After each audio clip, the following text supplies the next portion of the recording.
Assalamualaikum warahmatullahi wabarakatuh. Nama saya Nisa Rizky Ramadhani. Saya dari UPPJJ UT Surabaya dengan nomor NIM 877957596. Hari ini saya akan membuat tugas video tugas 3B mata kuliah pembelajaran mikro, di mana saya akan mepresentasikan rencana penyusunan pembelajaran yang telah saya dan teman sejawat saya buat pada tugas 3A kemarin. Selamat menonton. Baik, langsung saja saya jelaskan kerangka rencana penyusunan pembelajaran yang telah saya dan teman sejawat saya buat.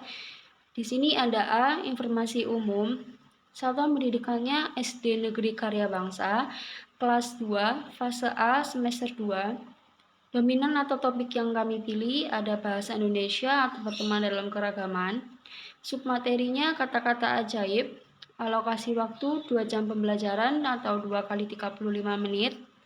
Kompetensi awal pengetahuan atau keterampilan prasyarat. Peserta didik dapat mengetahui pentingnya bersikap sopan kepada orang lain.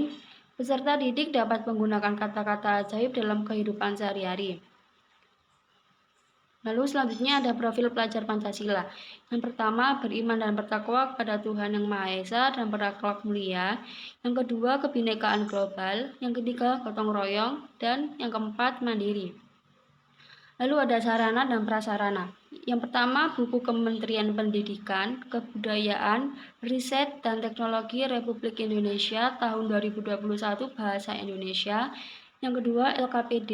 Yang ketiga, LCD proyektor. Dan keempat, laptop. Target peserta didiknya ada 15 peserta didik reguler. Dan pendekatan model metode pembelajarannya menggunakan pendekatan saintifik, model cooperative learning. Metode pembelajarannya menjelaskan, tanya jawab, dan diskusi. Lalu di sini ada B, komponen inti. Yang pertama, capaian pembelajaran elemen. Pada akhir fase A, peserta didik memiliki kemampuan berbahasa untuk berkomunikasi dan bernalar sesuai dengan tujuan kepada teman sebaya dan orang dewasa di sekitar tentang diri dan lingkungannya. Yang kedua, indikator pembelajaran. Menyebutkan minimal 4 dari kata ajaib dengan benar, mengidentifikasi kata-kata ajaib dari video yang ditonton, mempraktikkan penggunaan kata-kata ajaib dalam kehidupan sehari-hari. Yang ketiga, tujuan pembelajaran. Peserta didik dapat menyebutkan minimal 4 dari 5 kata ajaib dengan benar. Peserta didik dapat mengidentifikasi kata-kata ajaib dari video yang ditonton. Peserta didik dapat mempraktikkan penggunaan kata-kata ajaib dalam kehidupan sehari-hari. Yang keempat ada pemahaman bermakna. Peserta didik memahami bahwa penggunaan kata-kata ajaib seperti tolong, maaf, permisi, silakan, dan terima kasih merupakan bentuk sikap sopan santun dalam kehidupan sehari-hari. Dengan menggunakan kata-kata tersebut, peserta didik dapat menjalin hubungan yang baik, saling menghargai, dan hidup rukun dengan teman yang memiliki perbedaan. Yang kelima ada pertanyaan pemantik. Siapa yang pernah bilang terima kasih? Lalu apa yang kamu lakukan jika melakukan kesalahan kepada teman? Yang keenam, persiapan kegiatan pembelajaran. Guru menyiapkan perangkat pembelajaran, LKPD, bahan ajar, serta mengondisikan kelas. Lalu guru memberi umpan pertanyaan kepada peserta didik untuk mengucapkan kata ajaib. Di sini ada C, kegiatan pembelajaran, tahap pembelajaran, kegiatan guru, kegiatan siswa, dan alokasi waktu. Tahap pembelajaran yang A, kegiatan pendahuluan, pembiasaan dan orientasi. Kegiatan guru yang pertama, guru mengondisikan peserta didik masuk ke dalam kelas. Kedua, guru membantu peserta didik membuka kegiatan pembelajaran. Yang ketiga, guru memimpin menyanyikan lagu Bagimu Negeri. Yang keempat, guru mengecek kehadiran peserta didik di kelas. Kegiatan siswanya yang pertama, peserta didik bersama-sama dengan guru masuk ke dalam kelas. Kedua, peserta didik memandu kegiatan membuka kelas seperti berdoa, memberikan salam kepada guru. Yang ketiga, peserta didik bersama dengan guru menyanyikan lagu Bagimu Negeri. Yang keempat, peserta didik dicek kehadiran oleh guru. Alokasi waktunya 10 menit. Lalu ada persepsi dan motivasi. Kegiatan guru yang pertama, guru menanyakan kabar peserta didik dan menyampaikan kegiatan pembelajaran yang akan dilakukan hari ini. Yang kedua, guru memberikan gambaran tentang tujuan pembelajaran dan manfaat mempelajari materi yang akan disampaikan dalam kehidupan sehari-hari. Yang ketiga, guru bertanya kepada peserta didik mengenai pengetahuan awal yang berkaitan dengan materi yang akan dipelajari. Yang keempat, guru meminta peserta didik untuk melakukan ice breaking tepuk fokus. Yang kelima, guru menjelaskan tentang materi kata-kata ajaib seperti maaf, tolong, terima kasih, permisi, dan silakan. Kegiatan siswa yang pertama, peserta didik bersama mendengarkan penyampaian kegiatan oleh guru.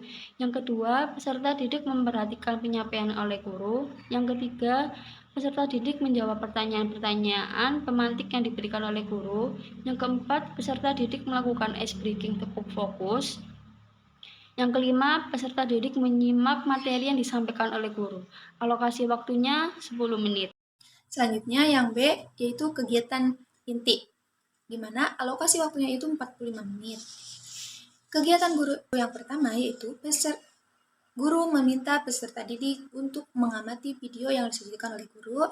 Yang kedua, guru meminta peserta didik untuk menyebutkan kata-kata ajaib yang terdapat pada video. Yang ketiga, guru meminta peserta didik untuk mengerjakan LKPD secara mandiri. Yang keempat, guru meminta peserta didik untuk berpasangan dengan teman sebangku untuk mendiskusikan hasil pemikiran masing-masing, bertukar ide, dan memperbaiki jawaban. Yang kelima, guru meminta perwakilan setiap kelompok untuk melaporkan hasil diskusinya di depan kelas.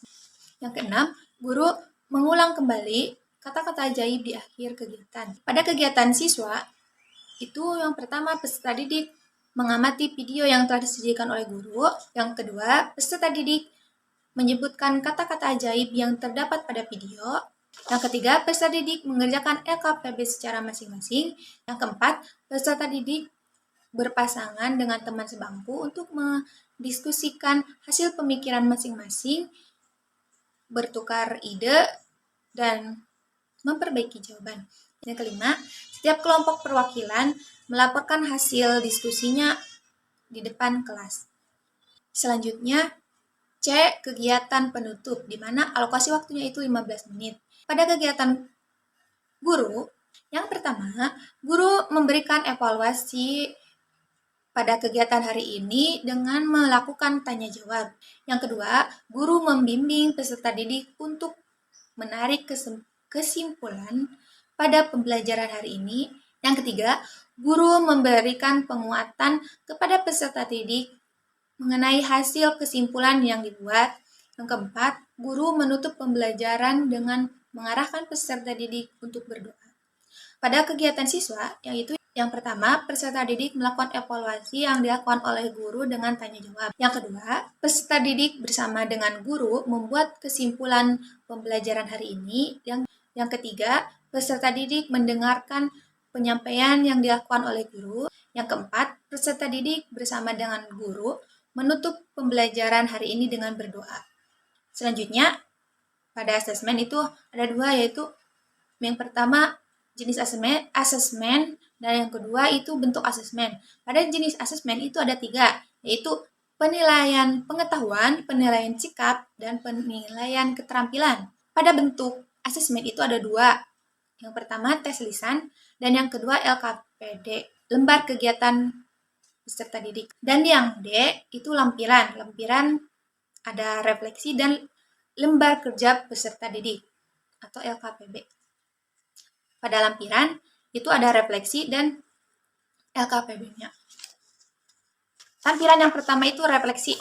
Pada lampiran itu ada refleksi dan LKPB-nya. Lampiran yang pertama itu refleksi. Refleksi pada peserta didik dan refleksi pada guru. Kalau refleksi pada peserta didik itu pertanyaannya itu, siswa memahami penggunaan kata-kata ajaib seperti maaf, tolong, permisi, silahkan, terima kasih. Yang kedua itu, saya sudah menggunakan kata-kata ajaib hari ini. Yang kedua itu, saya sudah menggunakan kata-kata ajaib hari ini. Dan ketiga, saya bersikap sopan pada teman. Nah, itu nanti dicentang iya atau tidak untuk refleksi siswa. Yang kedua itu ada refleksi pada guru.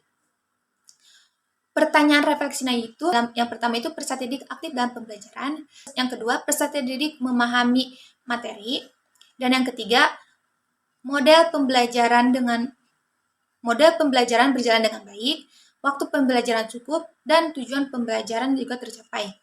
Untuk lembar kerja peserta didik itu nanti dikasihkan pada siswanya, nanti dikerjain sendiri-sendiri dan didiskusikan bersama temannya. Selanjutnya pada ringkasan materi mengenai kata-kata ajaib, di mana kata ajaib itu adalah sebutan untuk beberapa kata sederhana yang memiliki kekuatan besar dalam menciptakan hubungan yang baik dan sopan. Berikut adalah kata-kata ajaibnya, itu ada 5. Yang pertama itu terima kasih, diucapkan setelah menerima bantuan atau kebaikan dari orang lain. Kata ini menunjukkan rasa syukur dan menghargai usaha orang lain. Contohnya itu, terima kasih sudah membantuku. Yang kedua itu ada permisi, di mana diucapkan saat ingin melewati seseorang, memasuki ruangan, atau meminta izin melakukan sesuatu dengan sopan.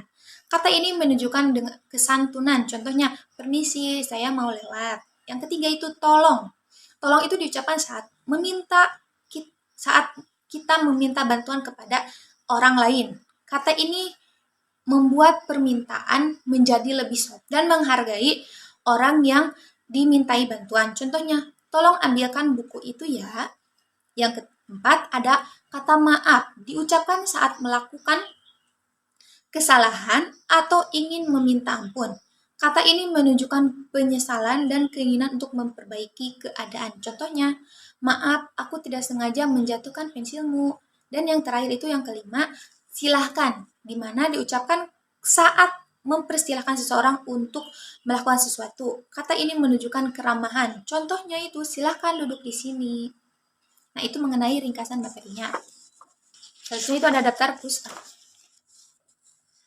Sekian presentasi dari kelompok 1. Kurang lebihnya mohon maaf. Wassalamualaikum warahmatullahi wabarakatuh.